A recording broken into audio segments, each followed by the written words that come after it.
You should have contented yourself with Mr. Chalmers, he hissed. Your employer's name, if you please. The shadow stilled.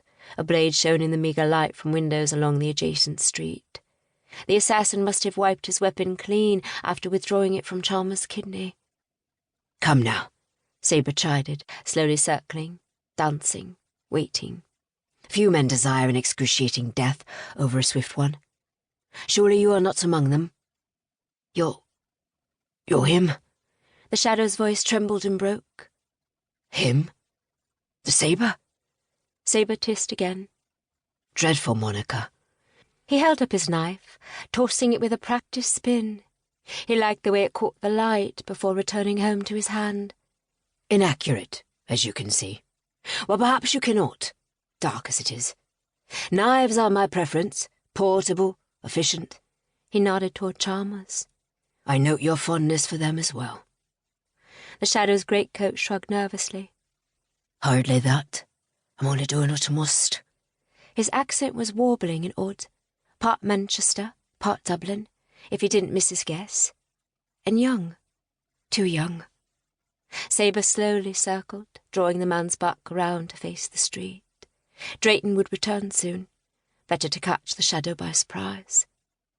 Your employer, old chap. Do let's be reasonable. Gutting a man produces hideous stains. Removing them is tiresome. Do not force me to it. Horatio Cider. Nonsense. Cider has been dead for nearly 2 years. The shadow stilled. His name yet lives.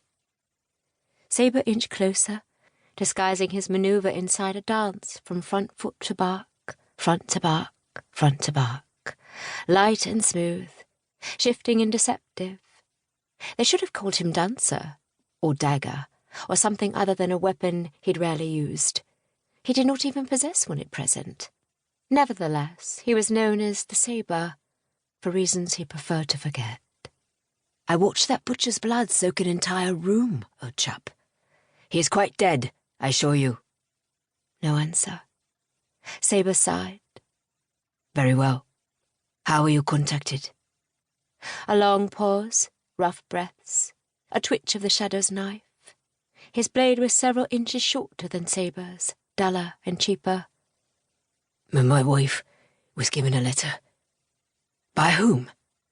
Front foot, back foot, front, back. I don't know.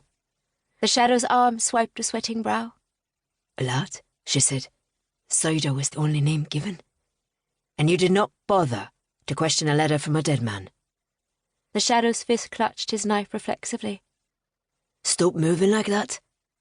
Sabre smiled, half amused at the young man's frustration, half sick at what was coming. There was a threat to your wife, yes? A few quid if you performed your task? Her death if you did not? Another pause. Aye. The investor understood incentives better than most. This assassin was merely a tool to be used and discarded, and sending the trail back to his true employer would prove fruitless. If Sabre had learned anything, he had learned that. Still, perhaps he could spare the man the fate of all the others. You could flee. Take your wife to Dublin, Manchester. The shadow's greatcoat shook visibly. I cannot. Sabre went colder. I have no wish to kill you, old chap. Run. Do it now. He did not run. Instead he repeated in a whisper, I cannot. Then he attacked, lunged and thrust with that short, dull blade. Desperate, inexpert jabs. Once. Again. Sabre danced away, first to his right, then backward, so the shadow had only air to puncture. How may I persuade you? Run, for the love of God, man! Heavy breathing, and another swipe, close this time.